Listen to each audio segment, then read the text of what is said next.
kasi akong sakit eh. Hindi naman talaga kailangan gawin na to. Alam mo, Sol, mas maganda yung nakakasiguro tayo. Aba, hindi biro yung pinagdaanan mo, ha? Basta gusto ko na lang magpahinga. Isipin ko anong gagawin kong susunod. Mag-isip kung ano gagawin yung susunod. Sol, mag-isa ka na lang.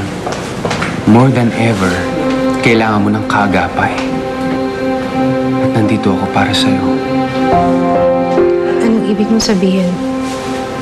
Sol, wala akong dalang sing-sing, pero I still want to ask you this.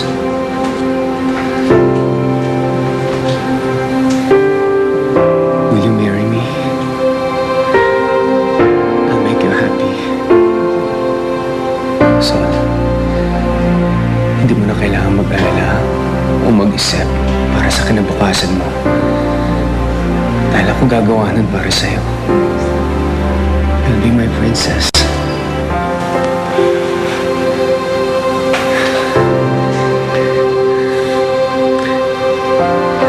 Sol, hindi ka magsisisi, I promise. I'll make you happy.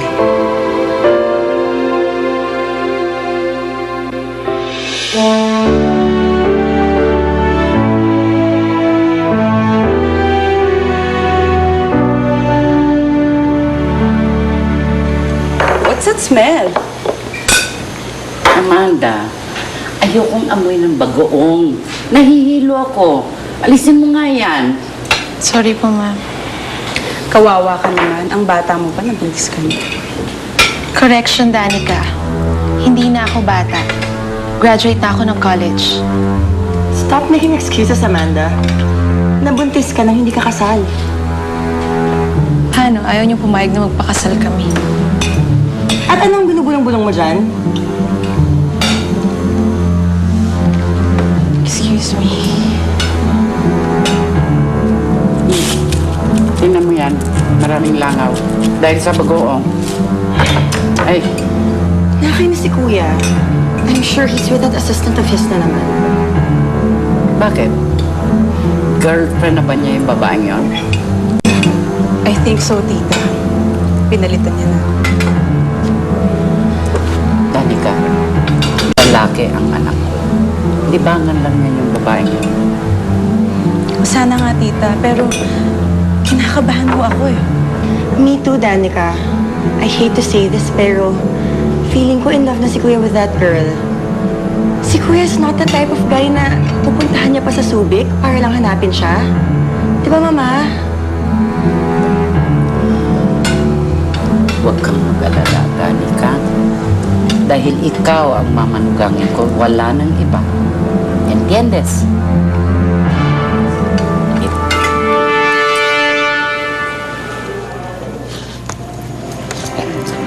Oh, mga bata, ito pang, tinapay, ha?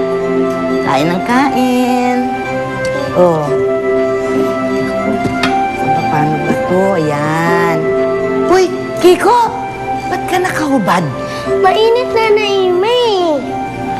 Mainit po, Nana Ima. Ha? Lagi ka magpupupo. Iba na ngayon ang tahanan mo. Dito ka na nakatira. Kaya kailangan may po, ha? Bibisang kita. Ikaw talaga? Di ka ba nahihiya niyan? Tingnan mo nga yan. Puro babae ang mga kaharap mo dito, tapos nakahubad ka. Ako, binata ka na. Walo pa lang ako, no? Ay po, Nanay Ima. Ikaw talaga? Lagi mo nakakalimutan ng pupo, ha? Lagi kang mamumupo. Wala na, Ima. Ay! Kapitan Paeng! Yan na ba yung sinasabi mo? Po, ito timber. O ano? Wala nga po. Po itong batang to. Pagdating na po namin sa health center, wala na po siya sakit. Wala. Mabuti naman. Yung tatay. Wala na po yung tatay, Nanay Ima. Patay na po eh. Malamang po. Kasama po siya sa nakaraang bagyo. Pinagtanong na po namin pero wala pong sa batang po. Ay, ganun? Opo. Okay. O sige, kukunin ko na siya, ha? Yun na po. Ako nang bahala sa kanya. Opo. Maraming salamat po, Nanay Ina. Oo. Mga asahan po kayo talaga. Tuloy na po kami. Salamat. Salamat sa inyo, ha? Ang cute-cute naman. Ay, ang itim, Nanay Ima. Ha? yun.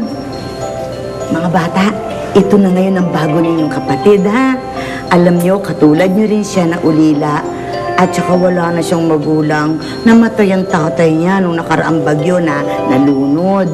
Kaya ngayon, kasama na siya sa pamilya natin, ha? Ano pangalan niya po? Tatawagin natin siyang Nita. Bakit, Nita? Ang bahoy, mas maganda. Dora o kaya Angelica po. Oo nga, Angelica. Ano ba kayo? Sino ba ang dapat masunod dito? Ako o kayo? Kayo po.